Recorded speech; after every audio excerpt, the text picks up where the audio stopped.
I trudged through the dense forest, my bow hanging limply at my side. Another fruitless hunt. The wind picked up, rustling the autumn leaves and carrying the scent of rain. A storm was brewing, matching my sour mood. My boots crunched over fallen leaves and twigs as I made my way back to the farmhouse. This land, passed down through generations of Harmons, usually brought me peace. Today, though, something felt off. I couldn't shake the nagging feeling in my gut. Years in the Marines had honed my instincts, and right now they were on high alert. I quickened my pace, eager to get back to Emily and the warmth of home. As I crested the final hill, our farmhouse came into view. The old white clapboard structure stood strong against the darkening sky, just as it had for over a century, but instead of feeling relief, my unease deepened. The porch light wasn't on.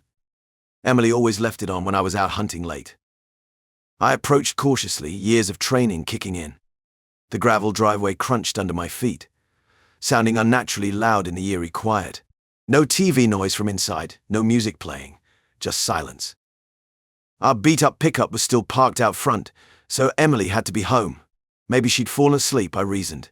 But the hairs on the back of my neck stood up, telling me otherwise. I climbed the porch steps, my hand instinctively reaching for the hunting knife at my belt. The screen door creaked as I pushed it open, the sound jarringly loud in the stillness. "Emily?" I called out, my voice echoing through the house. No answer. I stepped inside, my eyes adjusting to the dim interior. Everything looked normal, but that feeling of wrongness intensified. Something was definitely not right. I stepped into our farmhouse, the floorboards creaking under my boots. The familiar scent of pine and wood smoke that usually wellied me was overshadowed by an eerie stillness. My eyes adjusted to the dim light, scanning the room for any signs of danger. "Emily?" I called out again, my voice echoing in the empty space. That's when I saw her. Emily sat at the kitchen table, her head bowed low. My heart raced as I moved towards her, but something made me hesitate. When she finally looked up, I felt like I'd been punched in the gut. A bright red handprint marked her cheek, her eyes wide with fear. Before I could reach her, movement in my peripheral vision made me freeze. 4 men emerged from the shadows, each carrying a weapon. My muscles tensed, ready to spring into action, but the largest of them, a broad-shouldered guy with piercing blue eyes, pointed a gun directly at my chest. "Sit down, buddy," he said, a cruel grin spreading across his face. I weighed my options. 4 armed men, Emily potentially hurt, and me with just a hunting knife. The odds weren't in my favor. Slowly, I lowered myself into a chair, never taking my eyes off the man with the gun. "Good choice," he sneered. "I'm Leo. And these fine gentlemen are Rick, Dean, and Vic." He gestured to each man in turn. A jittery-looking thin guy, a hulking brute, and a wiry man with eyes as cold as a winter storm. My mind raced, trying to make sense of the situation. This wasn't a simple home invasion. These men carried themselves differently, more purposeful, more dangerous. "Look," I said, keeping my voice steady. "If it's money you want, take it. The keys to my truck are on the hook by the door. Just take what you need and go." Leo's laugh sent chills down my spine. "We don't need your damn money, Jack," he spat. "We're here for the thrill. We're gonna hunt you down like an animal." My blood ran cold as Leo explained their sick game. They'd give me a 1-hour head start into the forest, then hunt me down. The winner got Emily as a prize. I looked at her, hoping to see defiance, a sign that we'd fight our way out of this together. But the terror in her eyes told me this was real. Too real. Those people were psychopaths. Before I could react, Dean and Vic were on me, forcing me onto the couch next to Emily. They bound our hands and feet with nylon rope, tight enough to cut off circulation. Leo barked orders, sending Rick to guard us while the others went to rest in the back of the house. As silence fell over the room, I turned to Emily, trying to catch her eye. "It's going to be okay," I whispered, my voice barely audible. "I'll find a way out of this. I promise." But Emily didn't respond. She kept her gaze fixed on the floor, her body rigid with tension. As I studied her, something nagged at the back of my mind. There was more to her fear than just the current situation. Something in her eyes, in the set of her jaw, spoke of a deeper, more complex emotion.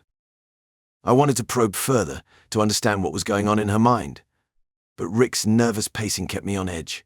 His fingers twitched on his gun, his eyes darting between us and the doorway where his companions had disappeared. The ticking of the old grandfather clock in the corner seemed to grow louder with each passing second.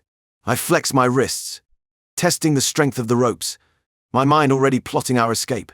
But as I glanced at Emily again, that unsettling feeling returned. There was something she wasn't telling me, something beyond the terror of our current situation. As the minutes crawled by, I found myself not just planning our escape, but also wondering what secrets Emily might be hiding. The red handprint on her cheek, her unusual silence, the way she avoided my gaze, it all added up to something I couldn't quite grasp. But I knew one thing for certain. Whatever was coming, we'd have to face it together.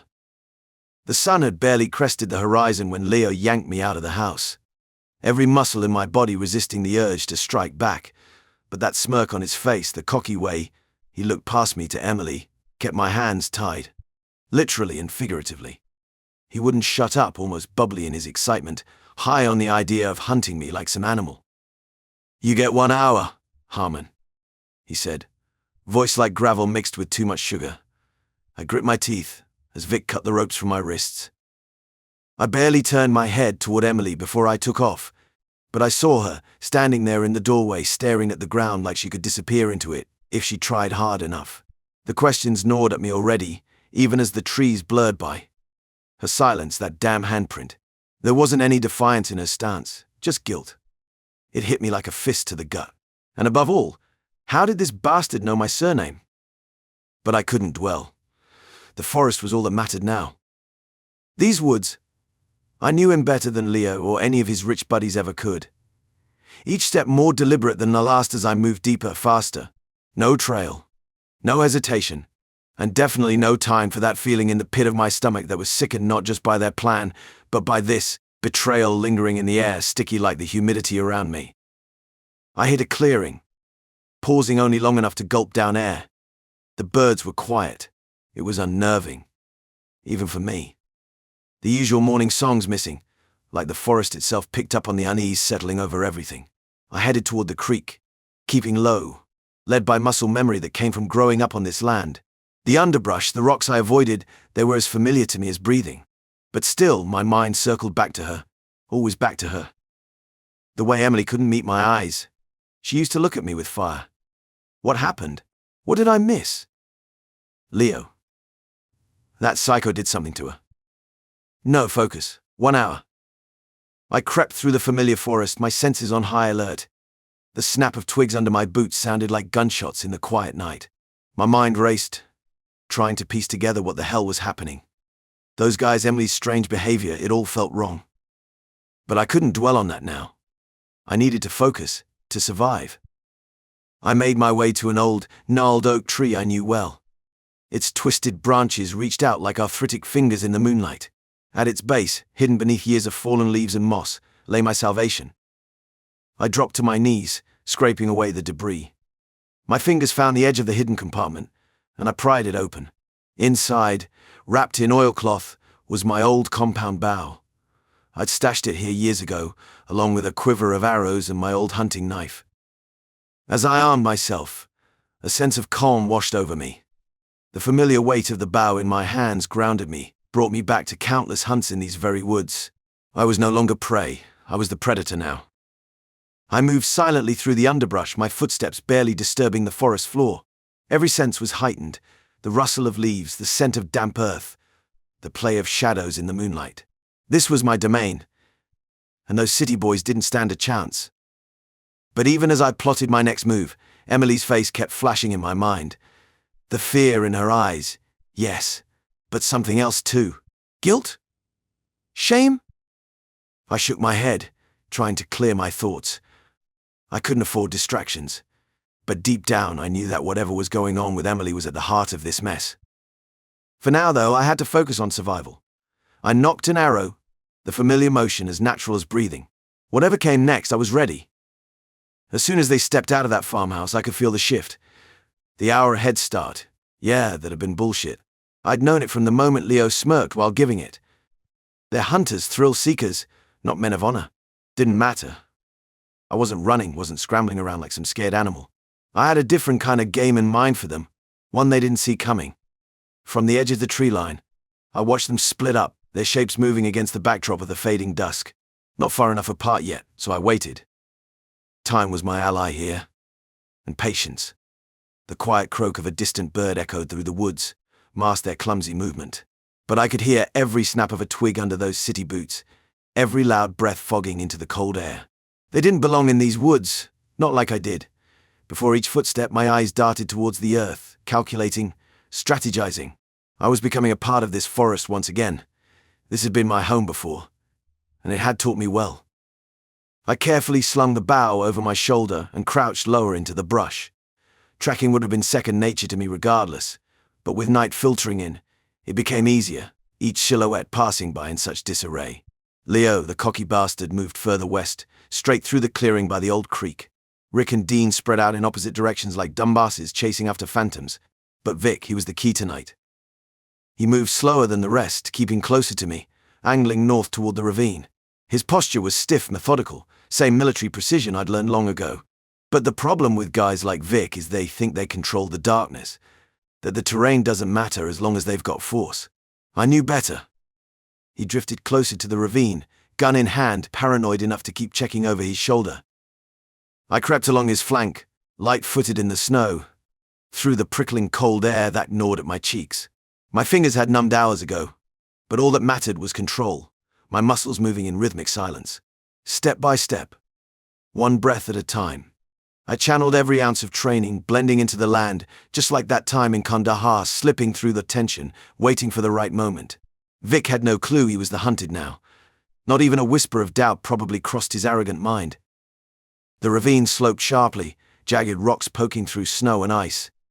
It's dangerous terrain if you don't know it. Unpredictable drops and large patches of concealed ground that could easily send a man crashing down. Vic was being cautious, checking too often, his paranoia betraying that he wasn't as assured as he pretended. His breath came out harsher now, coating the air in front of him in short bursts of white. He crouched down, fiddling unnecessarily with his rifle like it was some kind of lucky charm. That's when I moved. In one swift motion, before he even registered the crack of the brittle snow under my boots, I was behind him. My forearm slammed across his throat, locking him tighter than a bear trap. The gun slipped from his fingers, falling uselessly to the ground. His reflexes may have kicked in for a moment, his body thrashing, but it didn't last. I dragged him back, behind a tangle of branches, my knee grinding hard into his lower back as I pinned him down. Knees bent, weight shifted just right, so he didn't get a goddamn chance to throw an elbow or scream for help. I spotted his eyes flash with a mix of panic and disbelief before the lights went out. The butt of my knife cracked against the side of his skull with precision. Not enough to kill, but enough to put him under. He slumped instantly, body limp, breath still puffing in that menacing cold air. I gagged him quick, twisting that filthy rag deep into his mouth, binding his hands and feet with zip ties that rattled like well-placed chains around a prisoner from some old war movie. One down. Vic was tossed under an old brush heap, his camo blending pathetically with the natural debris. I made sure he wouldn't be found. Not unless they scoured every inch of these woods, and by then, it wouldn't matter. He wasn't going to be helping anybody now. I leaned back, scanning the terrain around me, the low howl of the winter wind a constant companion in the background. The night was closing in. Good. It'd be deafening soon. Better. I grabbed Vic's rifle, stowing it alongside my own gear. I thought briefly about keeping it. Maybe turning it on Leo later, but it wasn't my style, not tonight. I wasn't planning on approaching this with any more firepower than what was necessary. Let them think they have the upper hand. Let them believe they can still win. Vic would wake up groggy, disoriented, if he woke at all soon. If he tried anything stupid before he really got his bearings, he'd probably just make it worse for himself with those ties slicing into his wrists and ankles. No matter. He was neutralized, just as planned. But as I crouched into the shadow of the oaks, readjusting my bow and my grip, I couldn't help the whirlwind of thoughts that began clawing at the back of my mind. Emily. Something still wasn't sitting right. That look in her eyes, the way she hadn't screamed, hadn't fought, just sat there frozen, as though she already knew what was coming. It dug at me when I didn't have time to dig. If Leo's men thought I had the upper hand now, well, Emily might be sitting on details they couldn't even guess. I shoved the question away for now, focusing instead on where Leo, Rick, and Dean were. Their paths were bound to circle back eventually. These men, with all their bravado and gear, They didn't understand that time didn't alter its rhythm out here just because they had money or power or confidence. The forest has its own rules, and it doesn't care who thinks they own it. I melted back into the underbrush, keeping my mind sharp, body steady. Snow bit at my skin, and the night whispered chaos ahead, but I wasn't done hunting. Dean was easy to track. The guy moved through the woods, like he'd never set foot outside a concrete jungle. Every branch snapped loud under his boots. Every grunt, every heavy-ass footstep. It was like he was trying to announce himself. Dumb bastard thought he was the predator in these woods. That kind of arrogance had Leo written all over it. From the high ridge, I watched Dean tromp below. The wind was good, carrying his stink toward me, not the other way around. I nocked an arrow, drew back, and waited. The moment had to be right. Dean barreled through the brush in his tactical vest like he was chasing down some bar fight, not a man who'd spent his whole life in these woods.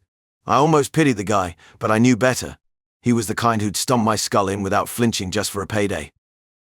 When he hit a clearing, half squatting to catch his breath, I let the arrow fly. It struck hard, right in his upper thigh. I aimed for muscle, not bone. Didn't want him bleeding out just yet. His scream rattled through the trees. The sound didn't echo, it stuck in the thick humidity, making it seem closer, more personal. Sweat ran down his face as he writhed in the dirt, blood soaking his pants and mixing with the mud. His hands grabbed at the shaft like it was a splinter he could yank out in a single pull. Idiot! Shit! He cursed up a storm, smacking the ground with one meaty fist. I moved fast. He was still too distracted trying to pull free by the time I circled around him. His eyes shot wide when I stepped out of the underbrush, but it was too late. I was on him, wrapping the paracord around his wrists and ankles, while he was too weak from pain and shock to put up much of a fight. The brute squirmed, but not for long. He lost steam quick. "The hell you want?" he spat. No answer. I just finished the knots and dragged him into the thicker brush, where no one would find him unless they literally tripped over his body. He'd be there a while. 2 down. I tracked Leo through the woods, my senses on high alert. This wasn't just another hunt. There was something personal about it, something that gnawed at my gut. Leo moved differently from the others, more purposeful, more determined. I caught glimpses of him weaving through the trees, always staying just out of clear sight. My muscles tensed as I stalked him, bow at the ready. The forest seemed to hold its breath, waiting for the inevitable confrontation. Finally, I saw my opening. Leo paused in a small clearing, scanning the area. I nocked an arrow, drew back, and released in one fluid motion. The satisfying thwack of the arrow hitting its mark echoed through the trees. Leo stumbled, looking down at the shaft protruding from his chest. But instead of collapsing, he sank to his knees in the snow, a chuckle escaping his lips. Blood stained the white ground around him as he laughed, a wheezing, gurgling sound that sent chills down my spine. "You're so damn clueless, aren't you, Jack?" Leo gasped, his eyes locked on mine with a mixture of triumph and contempt. I approached cautiously, arrow nocked and ready for any last tricks. But Leo just kept laughing, even as the life drained from him. "Emily," he wheezed, "she's been with me for months. This was her idea, you idiot." The words hit me like a physical blow. My world seemed to tilt on its axis as the implications sank in. Emily, my Emily, had orchestrated this whole nightmare. Leo's laughter faded as he slumped forward, finally succumbing to his wound. I stood there, bow hanging limply at my side, staring at his lifeless body as my mind reeled. The man I'd just killed wasn't just some thrill-seeker on a twisted hunt. He was trying to eliminate me to get to Emily, and she had been a willing participant all along. I stumbled back into the farmhouse, my mind reeling from Leo's dying words. Emily had planned this. It couldn't be true. The woman I loved, the one I'd shared my life with, orchestrating my murder. It was too much to process. As I burst through the door, I saw Joe standing there, guarding Emily. But something was off. The cocky bravado he'd shown earlier was gone, replaced by wide-eyed terror. He looked at me like he was seeing a ghost. "What's going on?" I demanded, my voice hoarse from the night's events. Joe's eyes darted between Emily and me, his Adam's apple bobbing as he swallowed hard. I. "Spit it out!" I roared, my patience completely shot. Joe crumbled under the pressure, words spilling out of him like water from a broken dam. It was all her, man. Emily and Leo, they were together. She wanted you gone so they could be together. This whole thing was her plan. The room started spinning. I gripped the doorframe to steady myself, trying to make sense of what I was hearing. I looked at Emily, searching her face for any sign that this was all some sick joke. But what I saw in her eyes confirmed everything. Guilt, fear, and a desperate kind of sorrow that made my stomach churn. Emily stepped forward, her voice trembling. It wasn't supposed to be like this, Jack. I never wanted it to go this far. I stared at her, unable to speak. The woman I'd loved, the one I'd built a life with, suddenly a stranger before me. Leo promised me we'd just scare you off, make you disappear, she continued, her words coming faster now. I was tired of this life, Jack. I wanted something more. Something exciting. Leo said he'd take care of everything. The ground seemed to fall away beneath my feet. Each word was like a knife, twisting deeper into my gut. The betrayal was so complete, so utterly devastating, that I couldn't even begin to process it. Why? I finally managed to choke out. Why would you do this? Emily's composure cracked, tears streaming down her face. He promised me a new life, she sobbed. I was so tired of living out here, tired of us. I couldn't comprehend her words. How could she throw away everything we had? How could she plot my death for a chance at a different life? Joe, still trembling in the corner, blurted out more. They were planning this for months, Jack. Leo didn't just want to scare you off, he wanted you dead. Emily was in on the whole thing. I looked at Emily, searching for any remnant of the woman I thought I knew, but all I saw was a stranger, her face twisted with guilt and fear. Jack, please, she begged, reaching out to me. You have to understand. I never meant for it to go this far. I just wanted. Wanted what? I cut her off, my voice low and dangerous. A life without me. Well, congratulations, Emily. You've got it. I turned away from her, unable to bear the sight of her anymore. The betrayal was too raw, too fresh. Every memory we'd shared, every moment I'd treasured, was now tainted by this horrific revelation. Jack! Please, Emily sobbed behind me. We can work this out. I'm sorry, I'm so sorry. But her pleas fell on deaf ears. The trust between us was shattered, broken beyond repair. I'd faced down armed men in the forest, fought for my life. But this was a wound that cut deeper than any physical injury ever could. I stood there, my back to Emily, trying to figure out what to do next.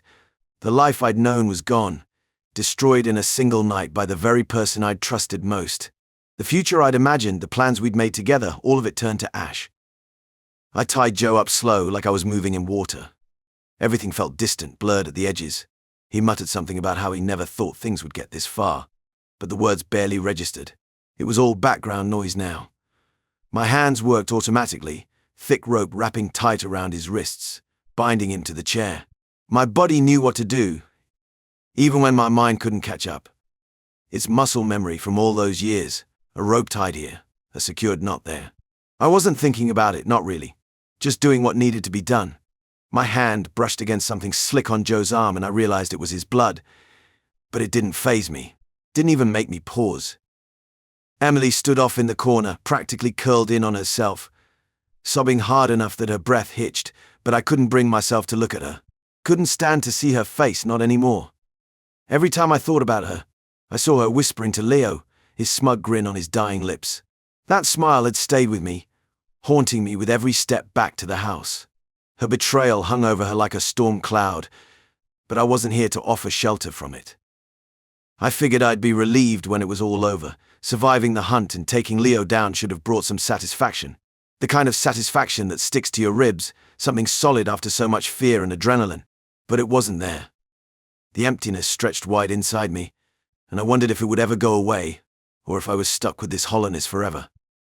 The house felt foreign now, cold in the way that sneaks up on you, like the walls had lost their ability to keep warmth inside. Maybe it always felt this way, and I just hadn't noticed. Or maybe it was just knowing what had really been happening behind my back that made it feel so suffocating. Nothing I had meant anything anymore. This home I spent years defending and living in, it was nothing but a ruse. A set made up for a play, with me the damn fool in the spotlight. A life, our life, that never really existed. My love for her, the one thing I thought was solid, real, now felt like a memory. A weight gone, but not the good kind. This was the weight that left you in free fall. We drove into town and I was barely aware of Emily sitting beside me, fidgeting in the passenger seat. The cab of the truck was so quiet, but even the engine's rumble felt like it was too loud. Every now and then Emily's sobs would catch in her throat, but she wasn't saying anything. Not that I wanted to hear it anyway. I suppose I could have driven her out earlier, could have told her to walk if I didn't want her near me. But there was a part of me that felt like she needed to be there. She needed to see this through, at least for whatever Sheriff Monroe thought would come next. I wasn't doing her any favors, though. Hell, I wasn't doing myself any. Still, taking her with me, it felt cleaner, maybe even mandatory, like it was the final act in whatever twisted drama we'd been playing. Sheriff Monroe was waiting for us at the station, as steady and predictable as ever. He gave me a look when we walked in, his gruff face not shifting much, but his eyes said everything. He knew something bad had gone down, just had no way of processing how deep it went. "You all right, Jack?" The words hung in the air for a second, but before I could pretend to answer, I saw him taking in every detail of the situation. Me, disheveled, covered in Leo's blood that had dried like a second skin. Emily keeps her distance, trembling, face still streaked with tears she probably thought could save her at this point. I tried speaking, felt my mouth move, but no words came out. Monroe didn't push. He nodded toward one of the deputies to take Joe into custody, bundling him into the corner quietly. Everyone worked around us, like we were glass about to break. The sheriff then led me into the back of the station, his expression hardening as he pulled out a notepad and started taking our statements. I couldn't piece everything together neatly, not for him at least. Most of what came out of me was in fragments. I'd leave one part out only to remember it 5 minutes later, fill it in like some kid scribbling with a broken crayon. Monroe just listened, didn't interrupt, didn't throw me off rhythm. But he wasn't dumb. He knew there were gaps wider than the Grand Canyon, and he wasn't the type to overlook them. He gave me this look when Emily's part of the whole ordeal came up, like he heard what I wasn't saying out loud. That's when I knew he wasn't going to dig too deep there. Not yet, at least. Messy love, it's always harder to deal with. When it was all over and our words were on his pages, Monroe straightened up, telling us it was time to head back to the farm. There were only 2 of them left out there in the woods, and Monroe didn't want any part of his county littered with dead bodies overnight. I agreed, though not for his sake. I didn't want what was left of them anywhere near me when I went back home. Returning to that place felt like swallowing broken glass, but it needed doing. Snow dusted the ground, just starting to set in as we pulled up. The darkness swallowed most of the land under cover of night, the farmhouse looking worn under the moonlight. I helped round up the remaining bastards in the woods with the deputies, not saying much as they bagged Leo's body up and did whatever needed doing with the others. My thoughts kept rolling around aimless, moments from earlier replaying like a scratched-up record. Leo's words, God, her words too, couldn't stop replaying, no matter how much my gut twisted at the thought of it. The way she stood there in the beginning, when those bastards first came in. How she was so quiet, so scared, yet not like she knew all along how this would play out while I was facing down the edge of a knife. I must have looked every which way wrong in her eyes for months, and I never saw it coming. When it was finished, the deputies drove Leo's body away. Snow had picked up now, falling heavy and fast. I stayed quiet on the ride back because I couldn't make heads or tails of my thoughts at this point. We were unraveling something deep wide, something I didn't know if I'd ever come out of clean again. We were back at the house. Hours must passed, because the snow was thick now, starting to stick to the ground harder by the minute. Emily sat beside me on the porch, and for the first time in a long time, it felt like there was a canyon between us. She tried again to explain. Her voice warbled and broken from crying earlier. Everything she said fell flat. Every word felt thin, meaningless. She was trying, desperate now, but I wasn't even halfway capable of listening anymore. There's nothing left to say. The words came out like I was repeating someone else's line from a script. They tumbled out of me in a way that was mechanical, detached. Because what else was there to say? All the reasons she might give about Leo or the plan didn't matter. She'd made the choice. What else could she offer now that everyone else lay dead? The game finished. It was over before it started. She broke down beside me, her hands clutching at her knees like she had nothing else to hold on to. Her sobs rolled out, and the fit of it felt distant to me. Everything about her did, including the reminder that this, our life, was supposed to have been some kind of future we were building together, maybe built out of thin air. I watched the snow come down, deep and quiet, making the land under it smooth and new. It buried anything beneath it, covered up the edges. She cried harder, but I stared ahead, waiting for it all to disappear in the blanket of white. Hey everyone, if you enjoyed the story, remember to like, subscribe, and comment on the video for more stories like this. Don't forget to turn on notifications so you never miss an update.